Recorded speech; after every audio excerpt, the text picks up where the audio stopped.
right. Well, today, this is our last session of our 2023 Emotional Intelligence series. So I want to thank you guys for being here. If it's your first time being here for this series, welcome. And if you've been here for all of them, I know there's a couple of you. Thanks for being here. We are going to wrap this up as gifts for you and to others, because when we actually practice emotional intelligence with ourselves, it's amazing how that can actually impact a lot of other people. So if you have missed any, oh, it is not November 87th. It is November 8th, but hopefully you guys get the date right and it's wonderful. If you have missed any of the prior series, you can log into Bloom, and I know Melly will drop that link in the chat, and you can come check out all of the amazing Masterclass series that Bloom has to offer, including this series. There was also a 2022 series, and we are currently underway with planning 2024, which is actually going to tie in self-leadership, emotional intelligence, and organizational development. So we are going to work on that series starting in 2024, kicking off in February. So taking a little self-care for December and January, all of us are, and we will see you back next year. So with that, let's get to it.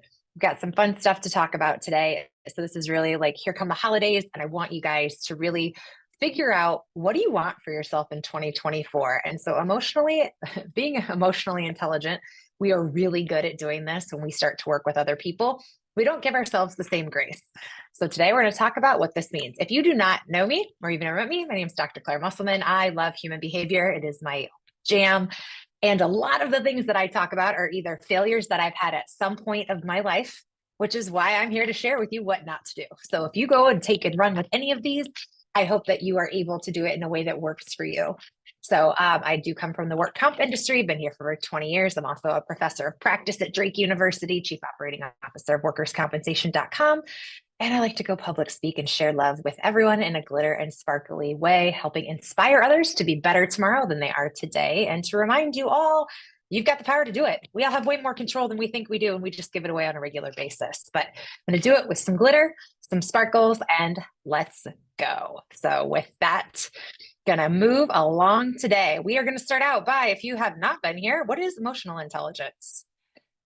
So, wow, I've got 2 typos today. Well, it shows you that I'm not perfect. So the ability to understand the way people feel and react, to use the skill to make good judgments, and to avoid or solve problems. That comes from the dictionary. So I'm going to open this up, and if you want to use the chat function, please do. If you would like to participate, we would love to hear your beautiful voice, see your face. How does this relate to ourselves? When we think about emotional intelligence, how does this relate to us, and how does this impact others? How does it relate to us, and how does it impact others? Do we have any Hi, takers? Claire. Hey, Katie, how are you? Hi, honey. I'm good. I'm good. Oops, I don't have my camera on. Sorry. Okay. So I would say for me, the emotional intelligence is a lot of self-awareness of myself and how I interact with others. So self-awareness is a big part of it. Yes, which would directly impact how you interact with others. Mhm. Thank you. Lucia, do you have anything that you would like to add? Yeah, so I think tying into self-awareness, I always call it self-observation. And so Sure. the way that I feel, checking in on a almost minute by minute basis, because these things are always changing, Yeah. and practicing self-observation with those around me, like how is their energy affecting me? And then I think Yeah. more than anything, something that I've learned the hard way is active listening, like deep active listening, right? So not just hearing what someone has to say and then, like asking somebody, hey, how are you? And then you keep walking. It's like, you don't really care. So asking a question and then waiting, actively listening for that response or what they have to say. Yeah.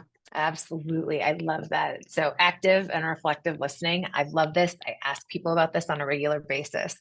So active listening is exactly what Lucia is talking about. This is where we are intentively wanting to understand the other person's perspective. Reflective listening is using their words and echoing back to them what they have said. So sometimes it takes a little bit of both, and sometimes we are really bad at them. I can definitely attest for that. I think last week or 2 weeks ago, I was in front of a group of 500 people and I said, who's a good listener? 3 people raised their hands. And then I joked and I said, okay, so if I go ask your spouse, are they going to say that they agree with you, or we all can improve our listening skills? So it is really about being intentional with our time, which we're going to talk about here coming up. So when we start looking at our emotional intelligence, I want you to think about a couple of things. I want you to think about burnout, topic we talk about all the time. We pay attention to what is going on in other people. We try to empathize and we try to understand what is going on with people so that we can be better at relating to people. We can be better at selling to people. We can be better at just overall human connection. In doing that, we put a lot out. And especially in the workers' compensation space or in the insurance industry, we give a lot. The problem is when we do that and we keep giving and we keep giving and we keep giving, whether you're in like a customer support role, a social worker role, a claims adjuster role, a leadership role, we can burn ourselves out. So I want you to take a mirror approach today very heavily and ask yourself where you're at and what you can do to improve wherever you are on your spectrum today. So this is going to incorporate this thing called boundaries. There are these amazing things that are really healthy that we expect other people to have in place, but we are not so good at doing it for ourselves. So I want you guys to think about that. Do you have good boundaries? And here's one for you to think about right off the bat. How often do you check your email every day? Melanie, I'm going to steal this one from your mom. One of the most impactful things that I have ever done is to time block my emails. Just because you email me right now doesn't mean I'm going to get back to you in the next 7 minutes. We don't necessarily expect people to get back to us that quickly, but we tend to hold ourselves at these unrealistic expectations of following up with people in an instantaneous moment because of these amazing little devices that we bring. We expect instantaneous responses that we are giving out, but we don't necessarily respect them or expect them back in return. So again, I'm going to give you a couple things that I just want you to think about. Where do you stand on that? If you started to track, and maybe you look at this either for the rest of the today or you look at this tomorrow, how many times do you check your email? And if you have more than one email, how many times do you check that in a day? How many unread do you have? Do you really expect that you're going to get through all of it? And you don't need to respond. I just want you to take inventory of this and think about how much time you are using every time you check that email. So is there a boundary you could put in place with yourself? What does that look like? If that's not your wheelhouse and you're like, Claire, I already got that under control. I want you to think about your text messages. I am not the best person at responding to text messages, and I am okay with that. Unless it's my daughter, one that I have to do immediately, I'll get back to you when I can. So I started to put my phone on do not disturb, because otherwise I'm constantly getting interrupted throughout the day of different things that pop, whether it be advertisements or people needing something. I love giving my students my cell phone number in case they need anything. And also they will absolutely abuse it without proper boundaries. So things to think about. So what does that look like in your world? Do you check your phone every time it flashes? Are you wearing a watch so that you get distracted every single time that somebody needs to get a hold of you? Think about this. And is it impacting your life? Could you maybe find some other ways to incorporate more time for yourself if you put some parameters around that? So things to think about.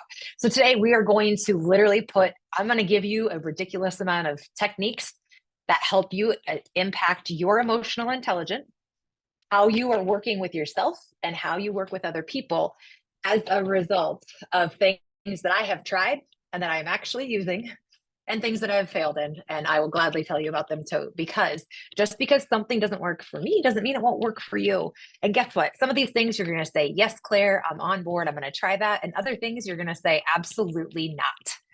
That is totally okay. Take what you want, leave what you don't. Hopefully you will find something that you can start using to help give yourself the gift of emotional intelligence towards yourself so that it not only benefits you, it's going to impact all of the people around you. So real quick, if we do not know what emotional intelligence looks like, let's think about this for a moment. Emotionally intelligent traits. We know we're going to start with, what does it not look like? When somebody has low emotional intelligence, what does that look like? All right. So these people are the victims. Always the victim, no accountability. They don't take responsibility. There are passive aggressive communication styles. These are the I hidden in team. It's hidden in the A hole of team. Haha. They're not good team players. Overly critical, dismissive of other people's opinions, challenge managing relationships, they lack empathy, and tend to be very reactionary.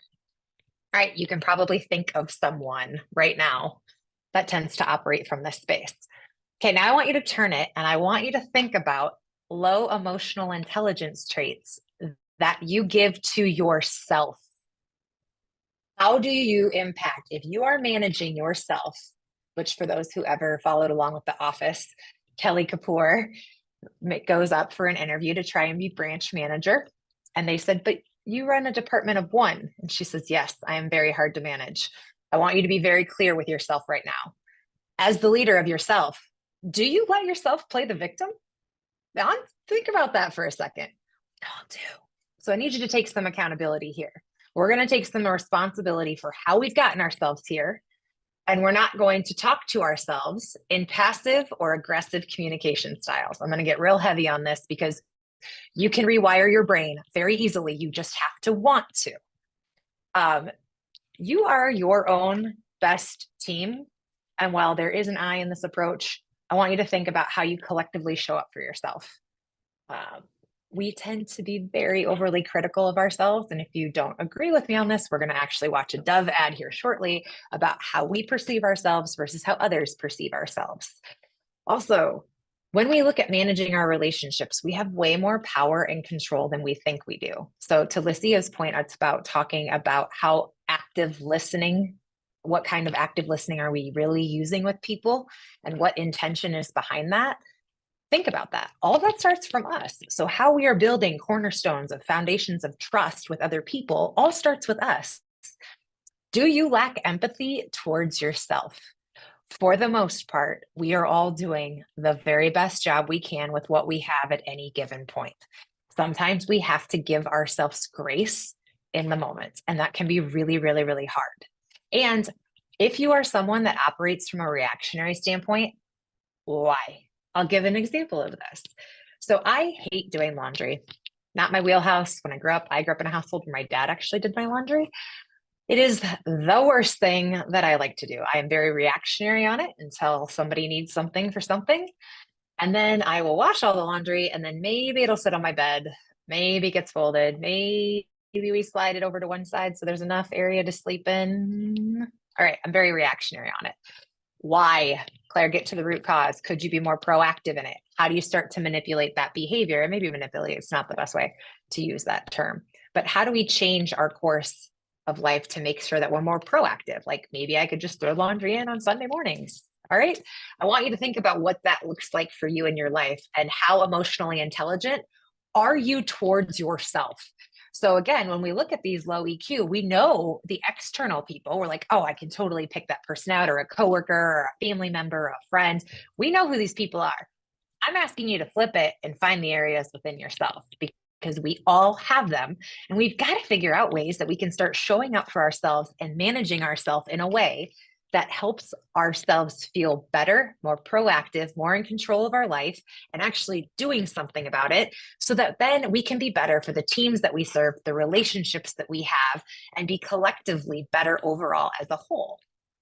So we know people with high EQ too. We can think of amazing leaders that we interact with. We know these people make better decisions, solve problems. Hello, everything is figure outable. We can find ways to figure things out.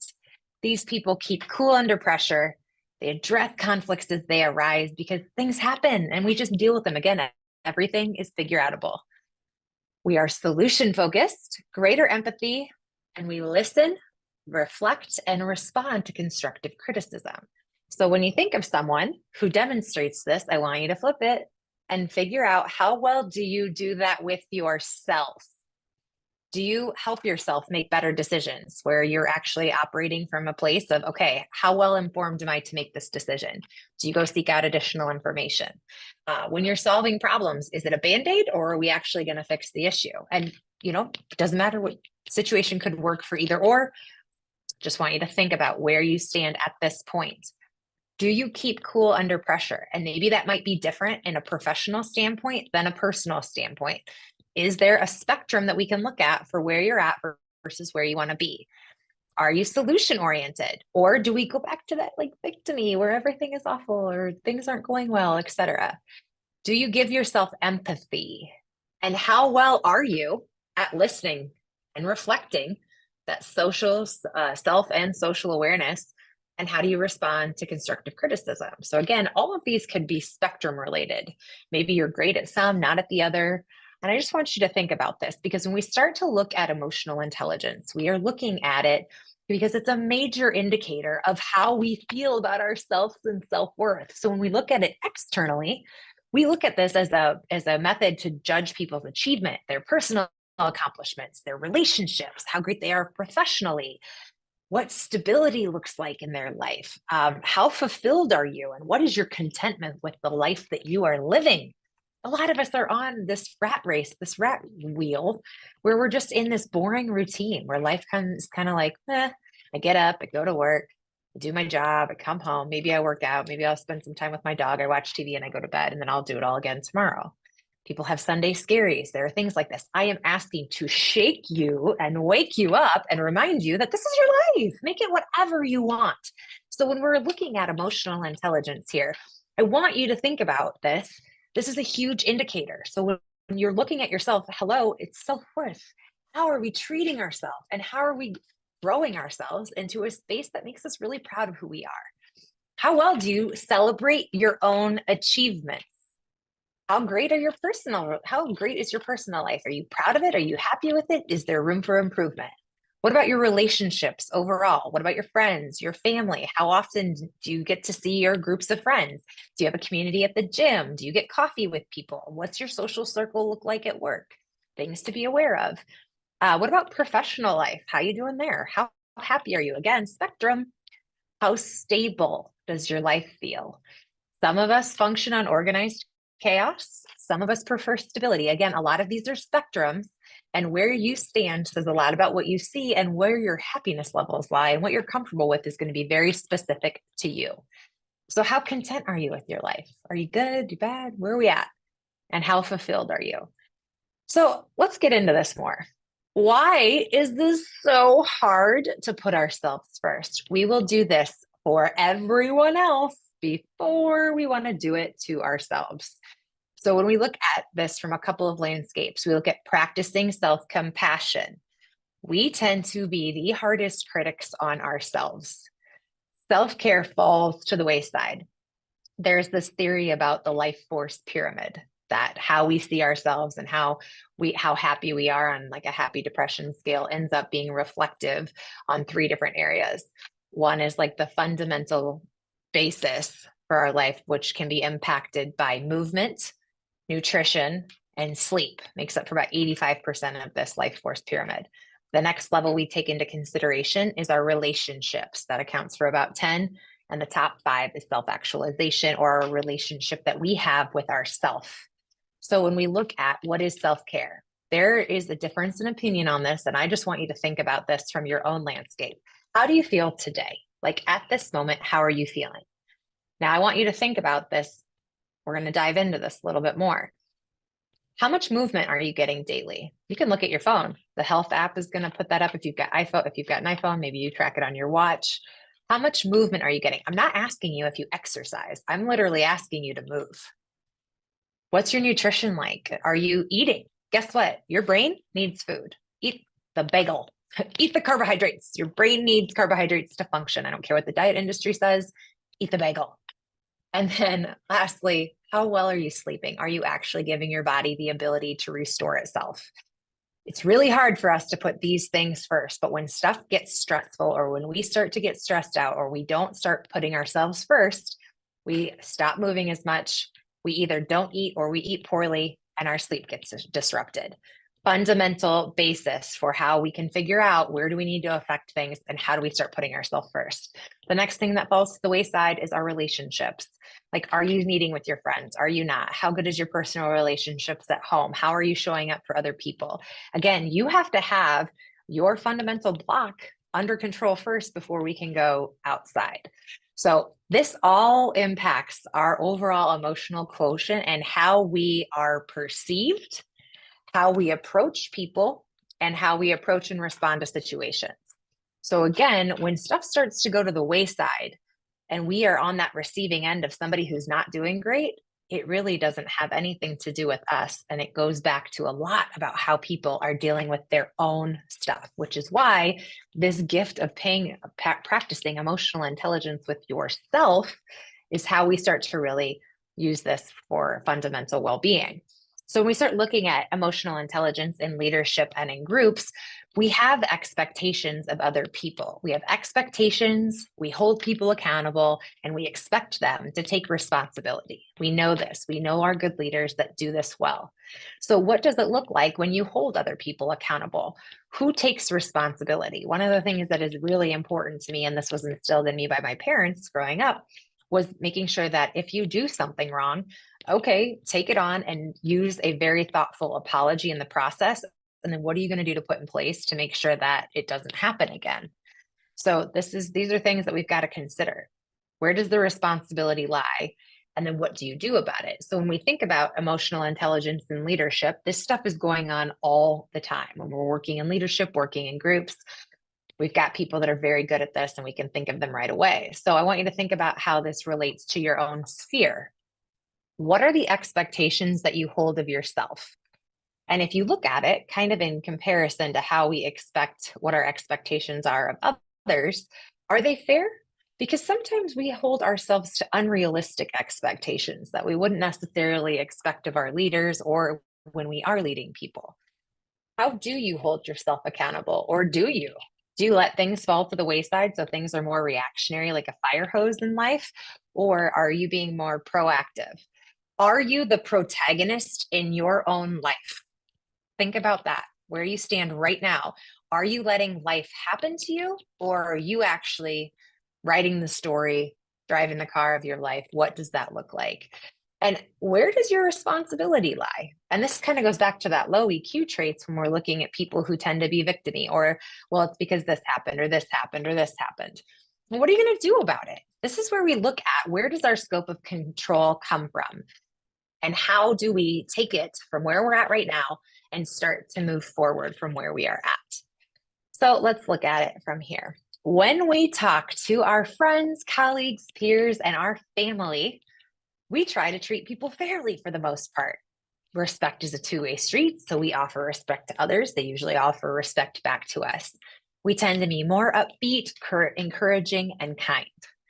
Now, I want you to think about the last time you might have said something to yourself and how that conversation might have gone. Maybe it was this morning while you were brushing your teeth. Maybe it was after you got dressed. Maybe it was a negative body image comment. Maybe it was a failure to meet a deadline that you said that you would have done. What does that look like in your world? And what did you say to yourself as a result of it? So I want you to think about how we talk to ourselves and what areas for opportunity exist within your own realm. And I want you to think about this and be very specific, because there are little things that we might do really well for ourselves and other things that fall to the wayside. So I want you to think about this, and we're going to look at, this is a Dove commercial that is going to talk about how we perceive ourselves versus how others perceive ourselves. And I just want you to take it in with a little bit of food for thought, because it has an interesting impact of what we see versus what others see. And what I want you to do is to get a better landscape or a better understanding of where you get yourself right now and maybe how somebody else sees you. Because my goal is that by the time we are done with this today, you've got a better understanding of how beautiful of a soul you are.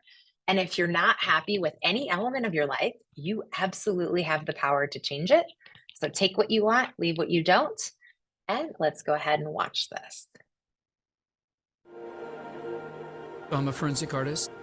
Worked for the San Jose Police Department from 1995 to 2011. I showed up to a place I'd never been, and there was a guy with a drafting board. We couldn't see them, they couldn't see us. Tell me about your hair.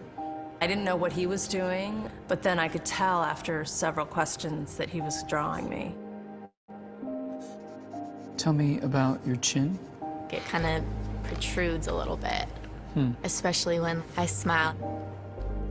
Your jaw. My mom told me I had a big jaw. What would be your most prominent feature? Kind of have a fat, rounder face. The older I've gotten, the more freckles I've gotten. I would say I have a pretty big forehead. Once I get a sketch, I say thank you very much, and then they leave. I don't see them. All I had been told before the sketch was to get friendly with this other woman, Chloe. Today I'm going to ask you some questions about a person you met earlier, and I'm going to ask you some general questions about their face. She was thin, so you could see her cheekbones. And her chin, it was a nice, thin chin. She had nice eyes. They lit up when she spoke. Cute nose. She had blue eyes, very nice blue eyes. So here we are. This is the sketch that you helped me create, and that's a sketch that somebody described of you. So yeah, that's...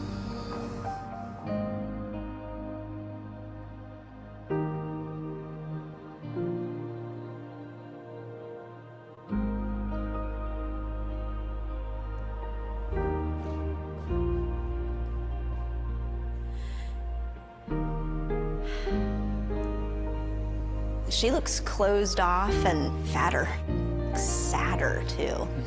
The second one looks more open, friendly, and happy.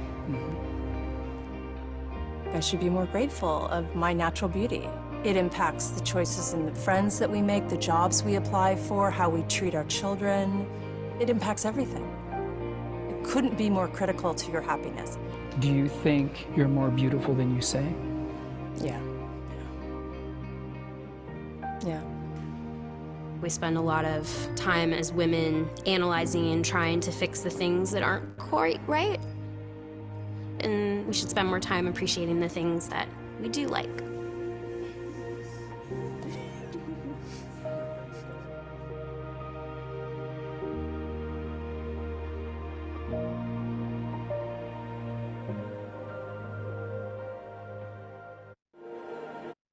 All right, so bringing it back. Why does this matter? How we see ourselves. Katie opened us up with this, that self-awareness is super, super, super important. So when we're practicing emotional intelligence and we have no problem doing it with other people on our teams, why is it so hard for us to see ourselves in a light that might be greater? Sorry, my light turns off. I'm going to open this up for some discussion here. Why is it so much harder for us to see the beautiful nature that we have within ourselves than what other people see? Hi, Claire. It's me, Tamara. How are you? Hey, Tamara. How are you, girl? Good to see you. Yeah, you too. That was really, really, really great because you're right. We're absolutely more critical of ourselves than others might see us. And I love that the perspective of the others was much brighter and much more beautiful than you see yourself. So it just tells you, it alerts us to be kinder to ourselves. We're pointing out all of the flaws where they were pointing out all of the beauty of you. And you're right, we just don't go around complimenting ourselves, and we can do a little bit more of that. I think that for me, I think it might be that it may come off as more conceit than confidence. And so we want to be careful about that. You want to keep your humility, right? So that was a really good, I loved it. I love that. Thanks. I like it a lot. And it's not, I don't believe, I know that commercial was specific for women. Same thing for men. I think there is also a lot of critical nature that exists within men about, masculinity and all of that, what it should look like, shouldn't look like, emotions not. But we're not going to dive into that today. We are literally just going to take an emotional well-being check on ourselves, because again, here we come into the holidays and we get stressed during the holidays. We do not take care of ourselves, and the critical nature of how we see ourselves ends up amplifying, especially around this time of the year. So Tamara, that was beautiful. Does anyone else have anything they want to add? Also add a quick something. This is Lucia. Yeah. I thought it was interesting how when he asked her to describe herself, she right away went to, well, my mom said I had a square jaw or a big jaw. So then now she lives with that because as a child, she was told that. So then that becomes her insecurity. And that's the one thing she uses to describe herself that was never a description of self. It was someone else's description of her, but she carries it now. This is my jaw. And other people said, she has a really nice chin or whatever, it was like the complete opposite. So I thought that was fascinating. So pay attention to your scripts, because we're going to start getting real deep in your neural pathways here. This next half hour, we're going to get deep. What scripts do you live with that were told to you? Maybe it's from familial, maybe it's some kid from first grade. What was that? What scripts do you live with? Because to the woman with the beautiful chin who said that, who was carrying around the weight of a mother's comment, when we can start showing up better for ourselves, we are better people for our children, for our team members, to highlight our friends. We don't go around tearing our friends apart. Why do we do it to ourselves? And we let the one comment that ends up unraveling us versus focusing on those areas of strength and opportunity. So I want you to get deep with yourself here, because this is a gift only you can give to yourself. Like, I want to reemphasize this. This is a gift you give to yourself. And when you start shining brighter, and when you start shining brighter for yourself, you allow other people to do the same. You make other people feel better when they're around you.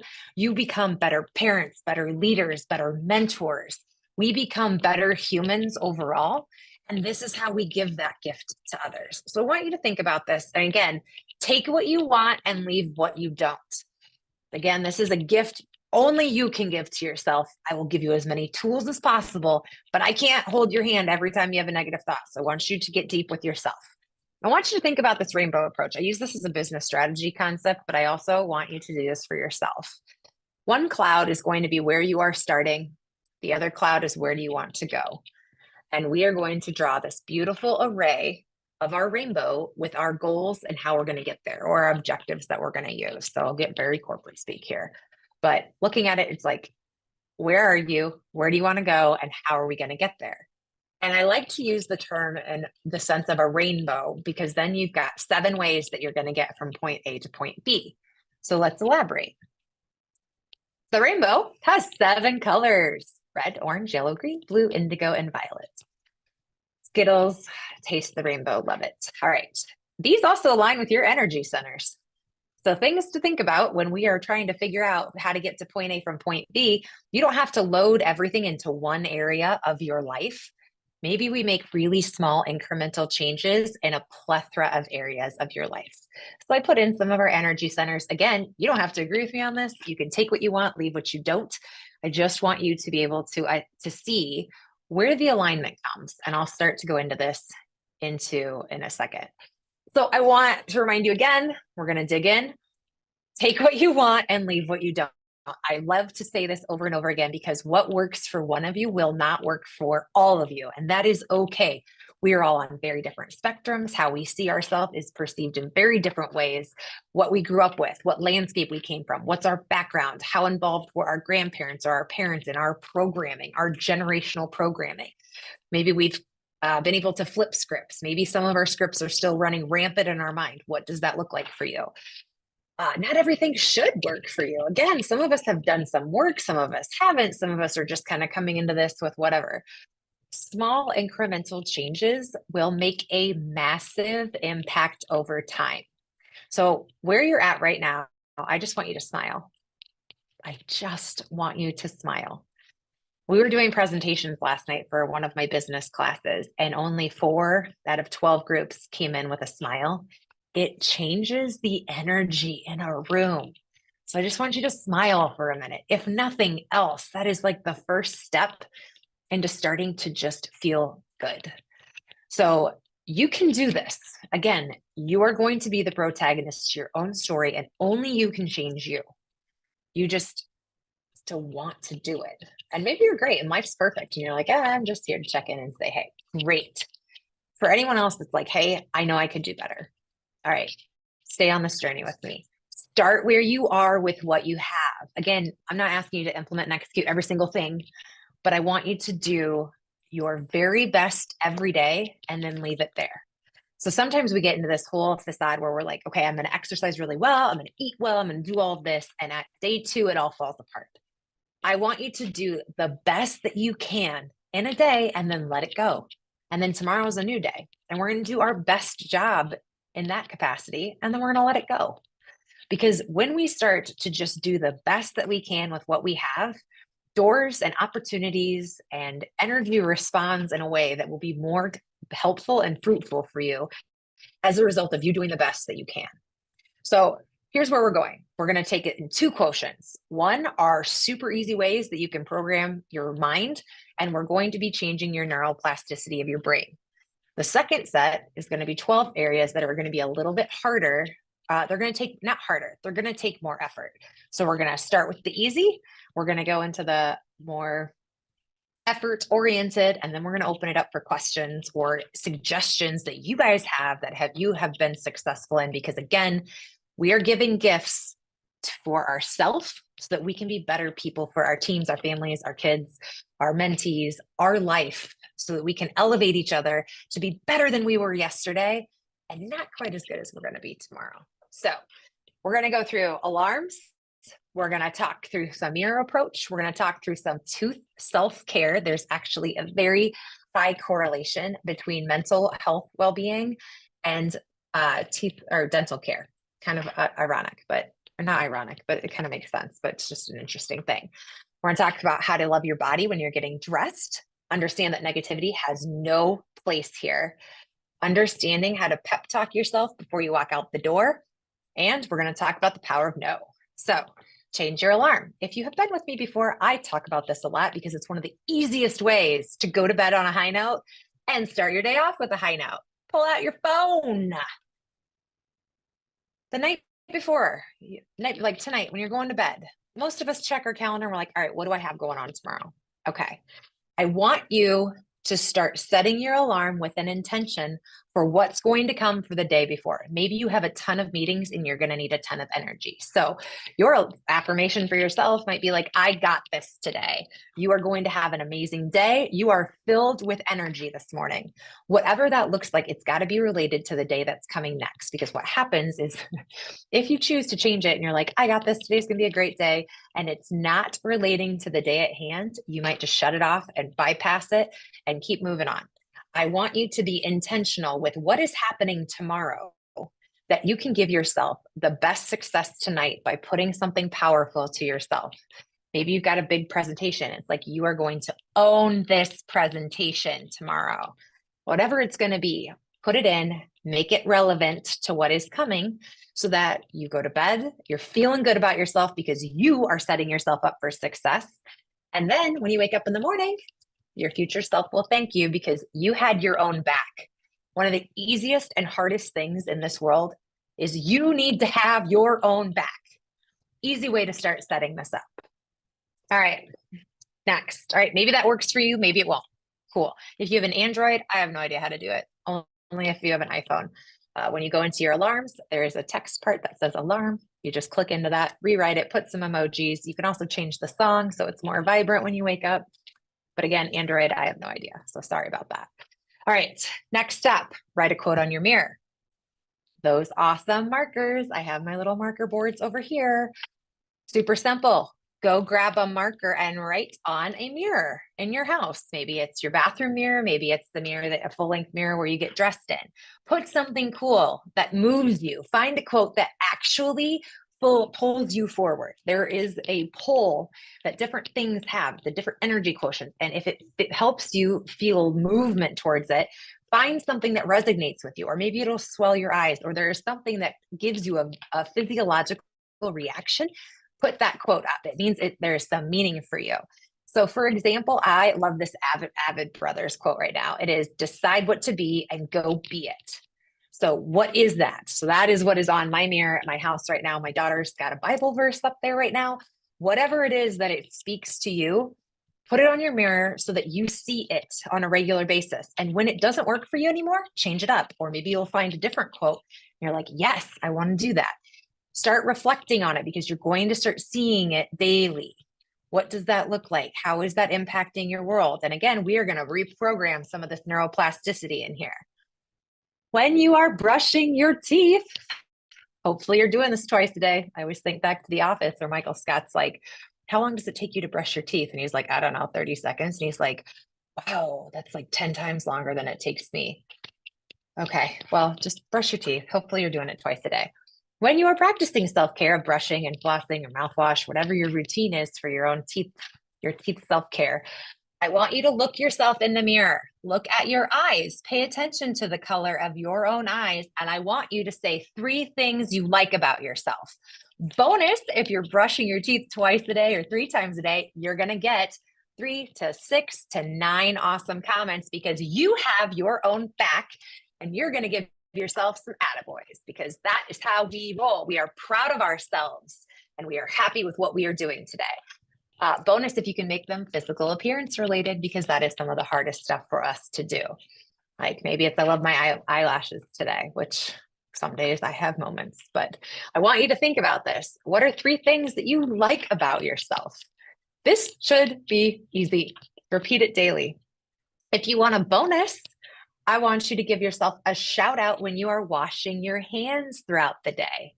But this should be for something that has happened throughout the day. You're proud of yourself because while you're washing your hands. A little different than the toothbrushing, but we're going to start talking to ourselves every time we see ourselves in the mirror and giving ourselves some positive affirmations. While you are getting dressed, let's be nice to our body, okay? Sometimes things are going to get snug. Sometimes they're going to fit well. Sometimes they're not. Our bodies are amazing and our cells pay attention to what we say about ourselves. So what are we doing to build this beautiful vessel that we embody and empower every day? What do you say to it? So if you're putting on pants, maybe you say, you know what? I'm so grateful for my legs. So as somebody who's broken way too many bones over the past 10 years, I like to be really kind to my body because it, no matter how badly I've treated it, it still shows up for me. I am not in a knee brace this year. I don't have a hip brace. I haven't broken any ribs. We are thriving, but I also want to give my body some gratitude for getting me to this point. Your body has carried you. It has endured. So we are going to be really nice to it while you're getting dressed. So while you're putting on pants, maybe you think about something about how happy you are that your body can carry you around in the manner that it does. And I want you to think about this in a positive landscape. Bonus, when you get done, go say something nice to yourself in the mirror. Guess what? This stuff happens so quickly. The problem is a lot of times when we're getting ready right now, you're not cognizant of what you're saying to yourself. So to Lucia's point on active listening earlier, do you pay attention to the thoughts that run through your head when you are getting dressed in the morning and when you go look in the mirror? We are taking control of this and we are rewiring our neural pathways because we are showing up better for ourselves so we can show up better for other people. Negativity has no place here. We are done speaking poorly about ourselves. We are done speaking poorly about our work product. We are done being poor about anything that it could possibly resonate with. There is no more self-sabotage, okay? You are not going to talk about my friend that way. So first of all, I'm putting the foot down for you. And now you are going to start showing up for yourself to be your very, very best friend, okay? No more self-sabotage. You have to learn this. We have these thoughts running through our mind at all times. And we have been programmed, whether it be generationally, whether it be through media, maybe it's from having a crappy boss at one point. We have to be so much better about how we show up for ourselves. So I want you to think about this. Come on, lights, stay on for me. You got to rewire your neural pathways. We're going to do the best at what we can, and then we're going to let it go. You cannot fix tomorrow or yesterday. You cannot fix what has happened. But what we can do is start right where we're at and start showing up for ourselves and start speaking differently and looking at things from a different angle. Are we going to make mistakes? Absolutely. Are we going to slip back into those patterns? Probably, but we're going to be more aware of it. And then we're going to do something about it because you are not going to talk about my friend that way. So think about this. Okay, before you leave, gosh, one of my favorite humans on the face of the earth owns this so much. She is just a fantastic woman I worked with at NARS back in the day. And whenever we'd walk by a mirror, she'd be like, damn girl, you look good. And she's talking to herself. It was amazing. And I'm not going to ask you to do that. But before you leave in the morning, what's your final send off to yourself? We have a mirror right next to our garage, our door to our garage. And it is always a quick, like, you got this. Have a good day. If like, I always say goodbye to my dog too, because I feel bad when I have to leave him at home, not the cats, but I always say goodbye to the dog. Give yourself a pep talk too. Like, hey, have a great day. If you'd say it to your partner, to your child, to a friend, why won't you say it to yourself? And again, these are small, little, tiny things that if you do it over time, it's going to change how you see yourself, how you perceive yourself. The energy you carry into a room, which is fully your responsibility. It is your responsibility for the energy that you carry into a room. So let's make this environment awesome for you to live in your headspace, and for you to be a part of people when you are entering a room. So give yourself an attaboy before you leave. Have a great day. Damn, you look good. You go, girl. You go, boy. I mean, whatever you want to say. I don't care what it is. I just want it to be something awesome for my friend. So say something great to yourself. All right. Last one of these, and then we're going to move on. If you don't want to do something, don't do it. Stop committing yourself to things that you don't want to do. If you don't want to do it, don't. I mean, when it comes to in-laws and the holidays, I want to caveat this since here comes Thanksgiving. And sometimes we commit to doing like 5 Thanksgivings. In no way does that make it beneficial for you. So set yourself up for success in certain areas. If you don't want to go to the game, if you don't want to make dinner, whatever it is, say no for yourself. I'm giving you permission. Feel free to say, Dr. C said I could say no. What you're trying to do is to stop committing yourself to stuff you don't want to do. And a lot of times we do things out of obligation. We do it because it's, well, societally, we're supposed to do that. I'm trying to tell you to start taking some way more accountability for yourself, respecting yourself, putting some boundaries in place, and being in power and being the protagonist of your own life, focusing on where you are going to spend your energy. Okay, so maybe you're going to stop checking email every hour or every 5 minutes or whatever it is, whatever your policy is. And you are going to just commit to only checking it maybe 6 times a day instead of 12 or whatever that might be. You are starting to say no so you can say yes to your life. This is your time. Your time. Time is truly the only currency. You are also standing up for yourself. So if you don't want to go grab coffee with that person or you don't want to go to lunch, just say no. Let's be respectful. Be respectful of this person here. Time is the only currency. Okay, so let's think about this for a second. Let's go back to our rainbow. Let's say, all right, here you are. You're starting here. You're going here. We're going to get there. When we look at how this aligns, we are looking at some energy here. So to start your day at the base, the foundation, we're grounding ourselves. We're changing our alarm. As we start to move up through our energy centers, if you have if you have a basis in this, fantastic. You can see how these start to align. So again, nothing actually has to be all from one area of your life. Again, we're trying to make things so that they expand throughout different areas of your life. So self-care, we're brushing our teeth. We're starting to move into that solar plexus region. Again, self-care, how do we make sure that we're taking care of our insides, etc. Love your body as you dress, our heart chakra center. We love ourselves and that vessel that we are carrying ourselves around in. Throat chakra, we do not speak negatively anymore. We do not have negative thoughts about ourselves. Now, do we learn from mistakes? Absolutely. Do we learn from failure? Absolutely. They're learning opportunities. We do not beat ourselves up. Everything is figure outable. We're showing up for ourselves. Our intuition, you know, you got this. You wouldn't be you if you didn't do this. So we've got our intuition here. When you are going out the door, and our self-actualization, own your life. Be the protagonist of your own story. Figure out how you want to use your time, talents, and your treasures. That is all up to you. But now you start to see how these all align with your energy and how it's making your rainbow of where you are, where you're going, and how you're going to get there.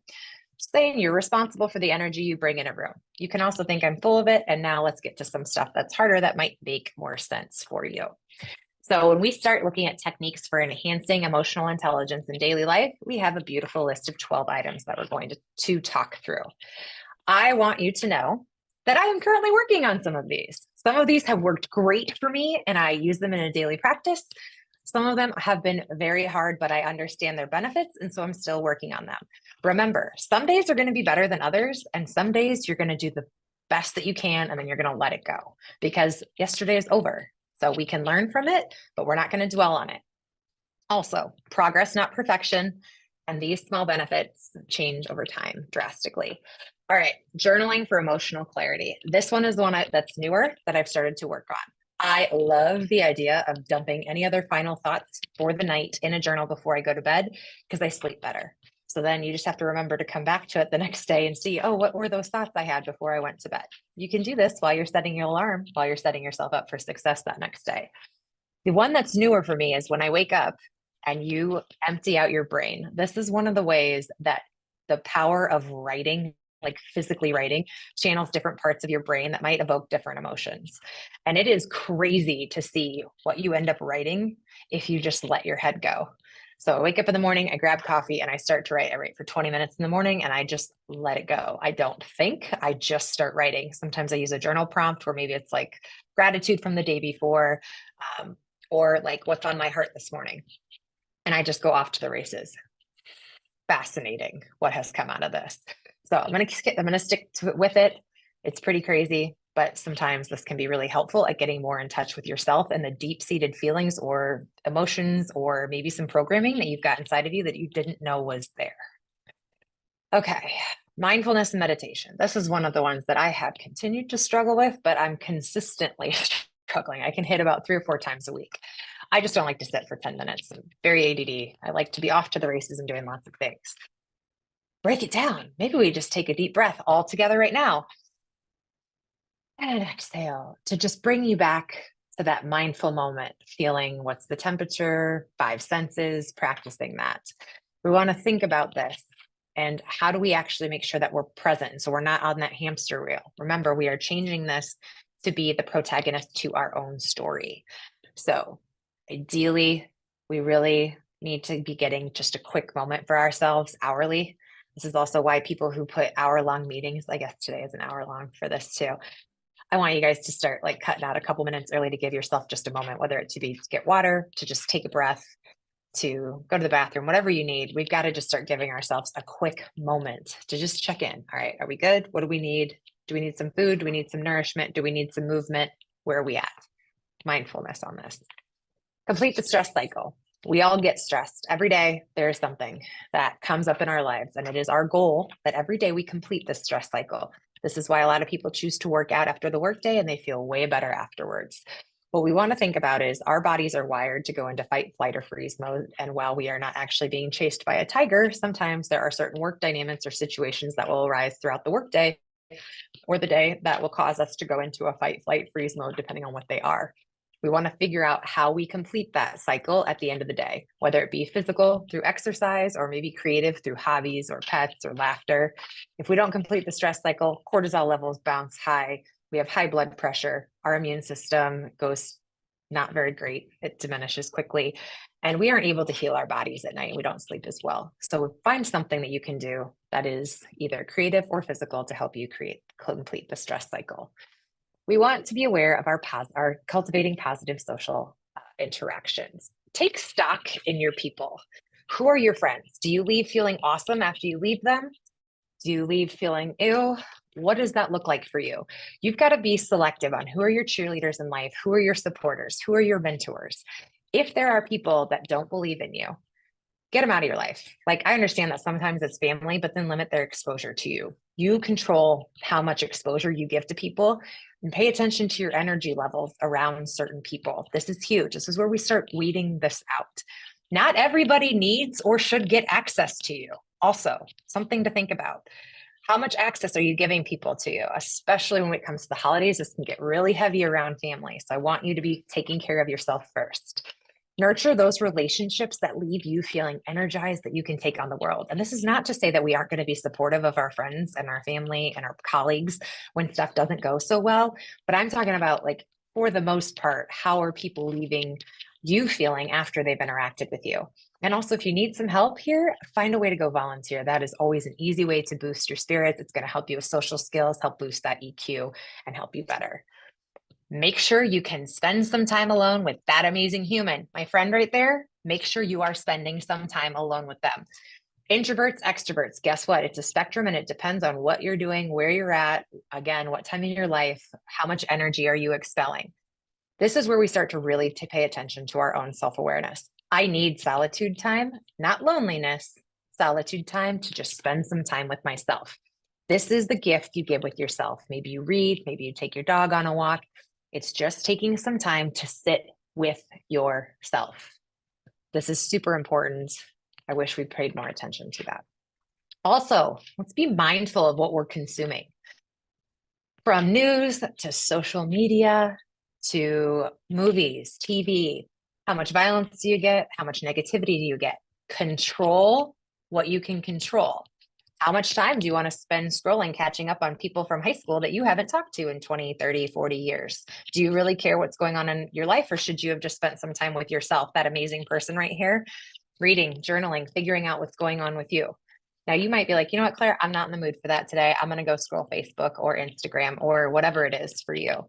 Cool. I just want you to be aware of how you are ingesting information, whether it be through entertainment, through news, whatever that looks like. You get to control what lens you see life through. So just be mindful of it. Is it adding value to your life?